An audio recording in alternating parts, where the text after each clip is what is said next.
So first of all, first three games of the season, just kind of tell me what the biggest takeaway for you has been from these first three games. Look at it offensively. I think we have some really explosive kids on that side of the ball that can make some big things happen. If we can sustain some drives, I think we have a chance to do some really good things. Defensively, our D line is playing phenomenal. There's a couple guys up there that are balling out. Linebacker wise, Devin Brown is doing amazing. Got some other two young guys that need to step up a little bit. And then secondary, we're kind of figuring some things out. We're getting better. So all in all, I think that we've learned a lot these first 3 weeks. I think we have the ability to do some good things. We just got to consistently do our jobs.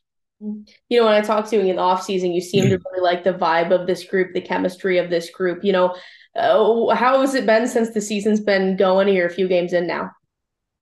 Yeah, it's been consistent in terms of kids being able to hold each other accountable. That's something that we've struggled with in the past, and that's something that they've done a phenomenal job of. Now, of course, you lose a little bit; it gets harder to kind of hear that accountability piece, right? But in terms of kids still being willing to do it, and then still being able to accept that, that hasn't changed, and so that's been a very refreshing thing for us as a coaching staff.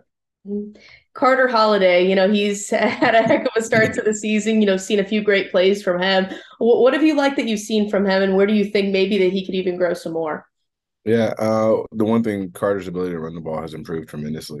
Um, just his read game, his confidence with the ball in his hand has gotten better.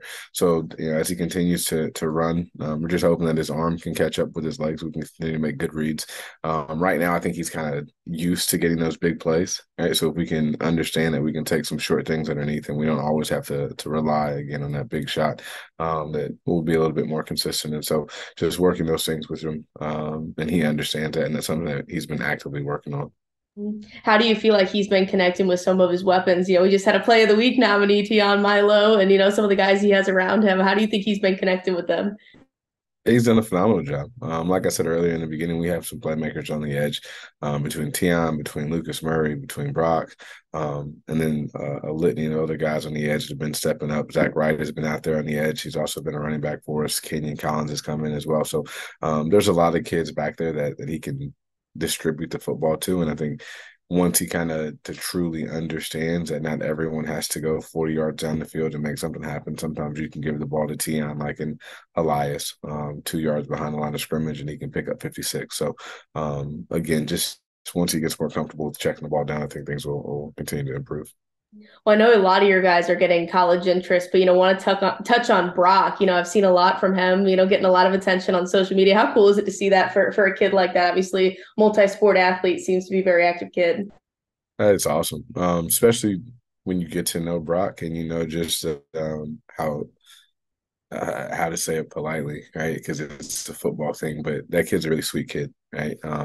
He wants to do the best. He wants to do as well as he possibly can, and he's still kind of learning about the ins and outs of football. He's a hell of a basketball player, and so kind of getting him to understand that the basketball things, the things that he can do on that side, are the reason why he is getting recruited as he is on the football side. So kind of connecting the dots between, and as you see, he's been able to catch a few touchdown passes as of late. And so he's really understanding the high point, understanding positioning, just like he blocks out, just like he comes off of a screen in basketball, just like he moves without the football. Moves without the basketball, just kind of connecting those dots and watching him understand that it's been awesome to watch. And I think he's just scratching the surface. Yeah, a guy like him with his size, how important to that has that been to your offense? Getting him involved more.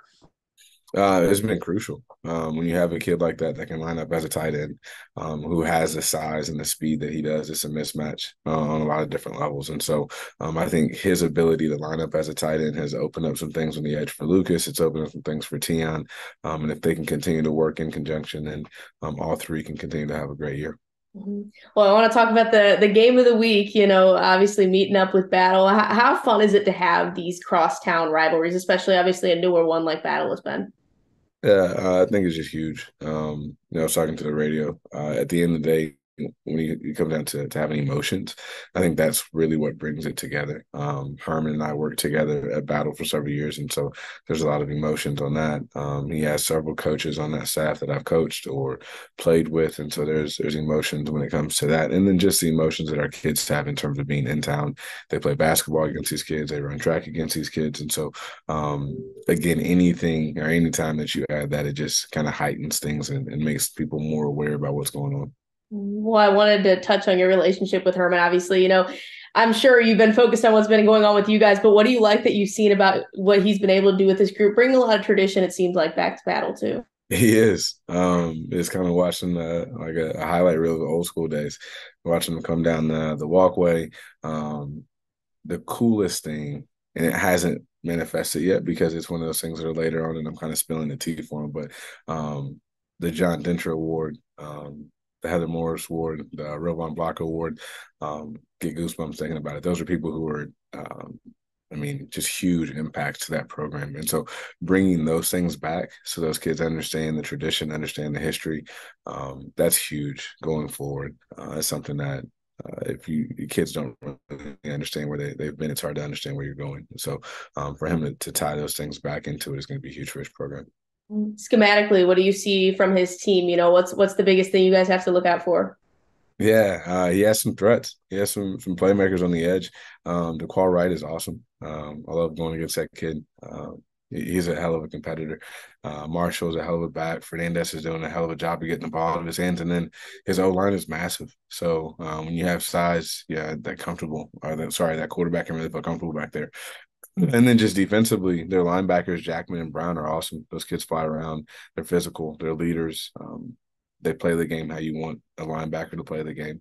And then they have some secondary that are aggressive that can make some tackles. And so all in all, when I'm watching what Matt's putting together, I see what he's trying to do. And I know what he's trying to work to and trying to get to. And I think he's doing a phenomenal job of getting those kids where he wants them to be. Obviously, every win means a lot, but does it mean more when you're going against a rival, both teams looking for their first win of the season? Does it kind of have, even more of a feeling to we need to get this one over on this one? Yeah, of course. I mean, anytime you get a win, it's a good thing. But when you come to you look at the history of Battle, we've never beaten a guy. So for Hickman to get a win on a Friday would be huge. Again, a win is a win, but just being able to finally beat the team out east would be huge for us. Community wise, I'm sure it would be a huge thing. I think school wise, it'd be a huge momentum thing. So, again, anytime you can get a win is awesome, but to do it against a team that you haven't beat will make it even better. Obviously, the thing you want to see is a win, right? But other than a win, what's the biggest thing you want to see out there this week and that you would mark it a successful week?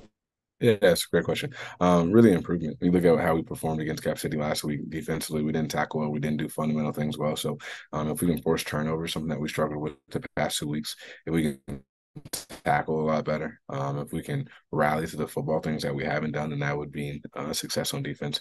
On the offensive side, if we were able to sustain drives, right, instead of getting closer to 20 and stalling out, being able to finish more, hold on to the football, reduce the number of turnovers that we had, that would positive progression for us. And then just a run game. The past 2 weeks, our running game has been whack to say the least. So if we can get that back on track, that would be a huge success for us as well. Awesome. Well, thanks for making the time. Looking forward to seeing you guys out there on Friday. Not a problem, Natalie. Thanks for having me on. Awesome. See you soon. See ya. Bye.